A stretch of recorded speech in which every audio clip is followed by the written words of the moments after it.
about the humble origins of erotica.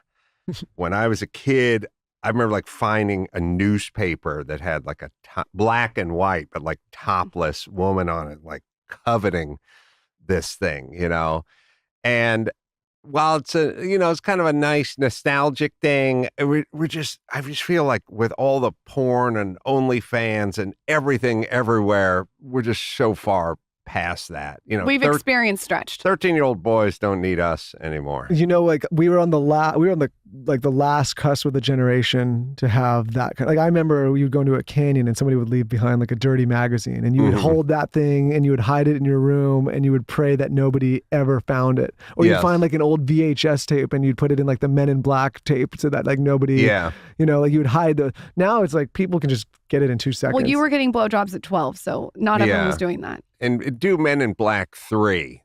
No one will touch that. Men in Black 1, your dad may decide to revisit that one. No joke. My buddy, this is a real story. My buddy had his porn hidden in the Men in Black 1 tape, and his parents went through a divorce, and his dad went into a rage and swiped all of the VHS. Like, I'm taking these with me, and it took his porn, and it was devastating for him. Adam, at this point, how do you even? I like that he got through the divorce unscathed, but the fact that his porn had been confiscated by his dad, that was the part that sent him into therapy. Yeah, exactly. He still talks about it. He's 37 and he's still talking about it. Adam, at this point, how do you introduce yourself? Like, how would you even go about it? I don't introduce myself that much. Okay. I just say my name. And, but I think you're probably asking, what is the title? When they bring you up on stage, they'll go, him from, for me, I don't really think about it. Most people kind of a man show thing. People may know me from podcasting, but Love Line. Yeah. There's people who like the, Catch a Contractor show or like some books I wrote or some documentaries I made. So I'm never, quite sure where people are, and they don't cross-pollinate that much. Like sometimes they'll go, oh, we love all the books or whatever. And then I President Me's phenomenal. Oh, thank you. Mm-hmm. I'll go, whoa, have you seen any of my docs? And they go, you do docs? So they don't, they're low information voter fans, and huge podcasts, though. A lot of people, I feel like you're known as one of the huge podcast kings. Yeah, I started early and did it often. Well, I have to tell you, when Lauren and we started in 2016 doing this. So not the earliest, but also not so late. So we've been doing it like almost 10 years now, 8 years. Mm-hmm. And we started it out of our living room, and we were just like, okay, we had no idea what we were doing, but we got approached by Podcast One, and we went there like when we were like 2017, 18, we were there, and like you were there, you were like the pinnacle, you were the flagship show at the time. And Norm brought us into the office and did all this with Mike August, I think it was his name, and all those guys. But I remember, and that feels like so long ago, and you had been doing it much longer than that. Yeah, I'd been doing it for 7 years probably prior to that. But for me, it's really just a made up kind of dream job. I remember speaking many years ago. I mean, we're probably going back to like 1991, maybe even 92. And I was doing sketch comedy at the Acme Theater. I was at the Groundlings. I went through the Groundlings, and then they kind of booted me out because I didn't make the Sunday show. And then I started Acme Theater, and we had a director that I kind of I respected, and he saw me improv and sketch and writing and that kind of stuff. And I said to him, like one day after rehearsal or something, I said, where do you see me?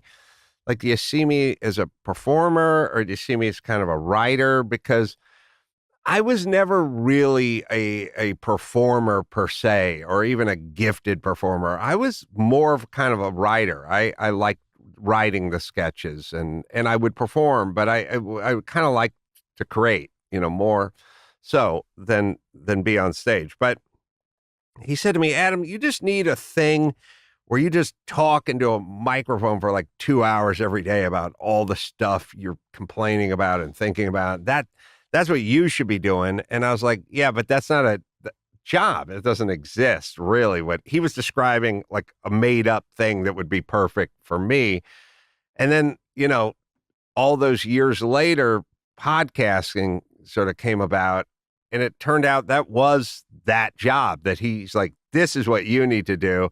I remember at the time I was like, thanks for nothing. Like, that's not a job, but turned out that is what podcasting is, at least for me.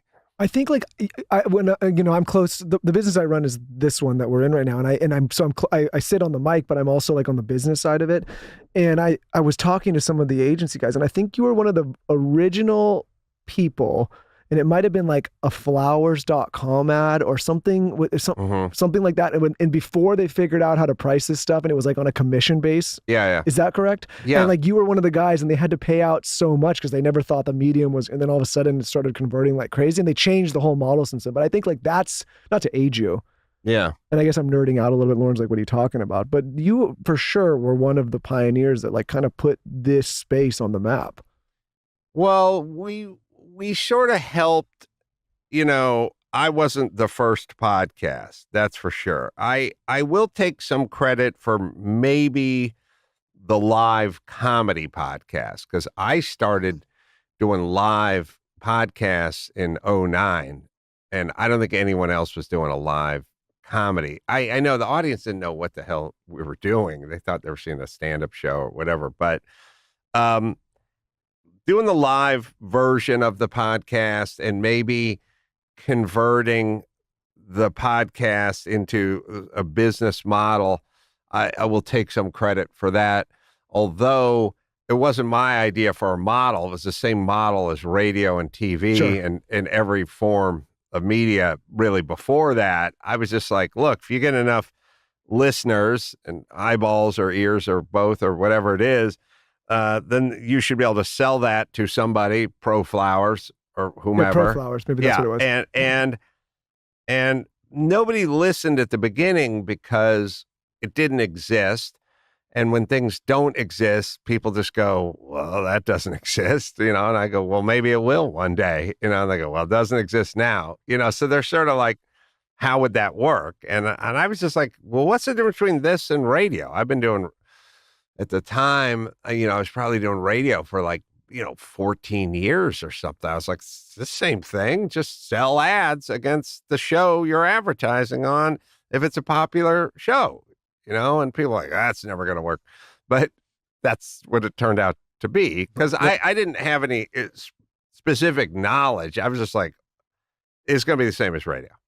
What do you think the secret sauce is for talking on a mic? If someone wants to enter right now, today, 2024, what do you think the tools are? I think you should have something to say, which sounds kind of trite, but I just mean a point of view, something that's interesting, why, I guess I would say, why you? Why do you need to talk into a mic? Why do we need to hear you? Because your takes may be the same as others. It may not be unique. It may not be interesting. I think artistically, whether you're painting or talking or doing stand-up, you'd have to go, why do people need to hear from me? Like, what is it that I would bring that is so unique and different that we don't already have 10 versions of it, in the podosphere? So I would like, because I think a lot of people just go like, I want to do this, but why? Why do we need to hear what you have to say? And the answer can't be because it's me, because we don't care about you. Right. We need we need you to say something that we can't find, and or have some format that's so unique and different that it becomes compelling. And maybe have some conviction. I think also when people say that they want to be the next Adam, I don't think that that's strong enough either. Like you said, you have to have a point of view. You can't be the next anyone. Do you know what I mean? Yeah, I agree. I mean, I did it initially just because it was what I was going to do, regardless of whether I got compensated or not for it, So I think there's a lot in what is it you would be doing anyway, It's how we started. We did it for 2 or 3 years with no income from this platform. It was just like something we wanted. We had to do it. Yeah, I think anybody who has a business, so hopefully starts off organically, and this is what I'm attracted to, and this is my passions, and this is why whatever, and then somehow along the way you figure out a way to get paid for it. I think the people that ask